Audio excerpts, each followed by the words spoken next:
Hello. I wanted to talk today about operating in the gift of healing. I think a lot of people who are saved or even in ministry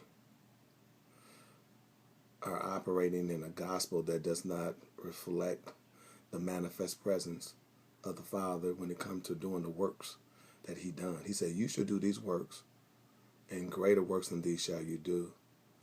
And one of the works that we are to do as the believers, just as a believer, let's not even consider that you're a minister or you're an evangelist, you're a prophet, you're an apostle, or you're a teacher of the gospel of the fivefold, but you are just a simple believer. The Bible said, "These signs shall follow them that believe that in my name they will cast out devils, they'll speak with new tongues, they lay hands on the sick, and the sick will recover." These are just the basic signs of believers. I want to talk about healing because healing is an inherited right of a believer. Everything we do always bring forth healing.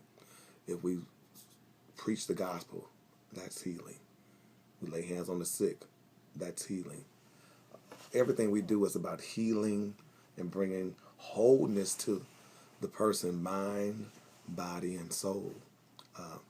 So I would like to let you know that you have the ability as a part of your spiritual DNA. You have no ability. It's your inherent right to cast out devils and to heal the sick. You don't have to. And when you heal the sick, let me say it this simple. You don't do nothing but extend your hand and you let the Holy Ghost work through you. You have to believe that He is working through you than doing the work. When Yahshua said he cast out devils by the finger of Yah. And I believe that also about healing. Healing the sick also is some forms of casting out devils, because sickness and disease, sometimes infirmity, all that's demons. Any sickness is classified as a demon. Anything that's not wholeness is demon. A demon make you blind, demon make you go deaf, demon give you aches in your body. Them all spirits. We should not yield our members of our body under any influence of demons to cause sickness to dwell in our bodies. And you as a believer should know that you have power over all of the powers of the devil. That includes all forms of sickness and disease. That's headaches, earaches, neck aches, backaches, arms, cancer, liver, spleen, broken legs, arms. You have the DNA of Yahweh in you, that you can speak a thing and that thing will be made manifest in healing. You can lay hands on the sick, and the Bible says they shall recover.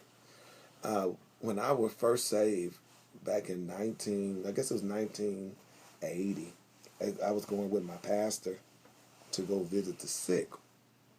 And we literally went to the hospital to pray for the sick.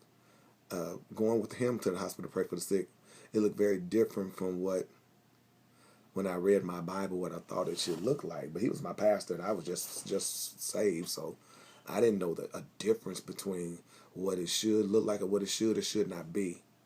But I went with him, and on my way home that day, the Holy Ghost spoke to me. He began to instruct me. He said, "Whatever you read in the Bible, I'm going to allow that to operate in your life."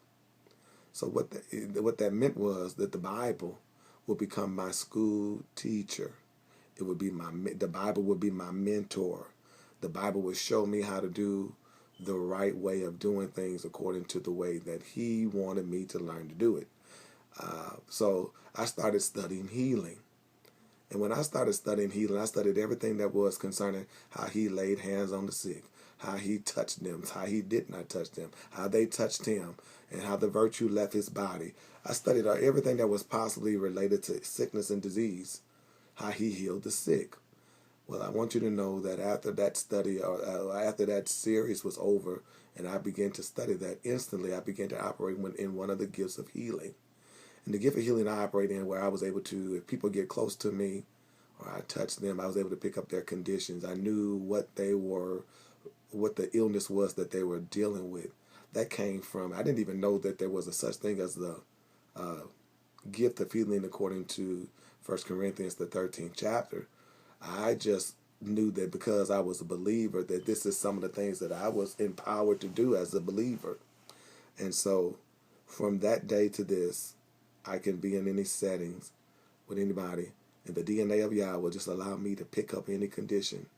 I can, if I'm on my way to a service, I start picking up conditions before I get there. So what am I saying to you? I'm saying if you are in ministry, definitely you ought to be operating in the gifts of healing.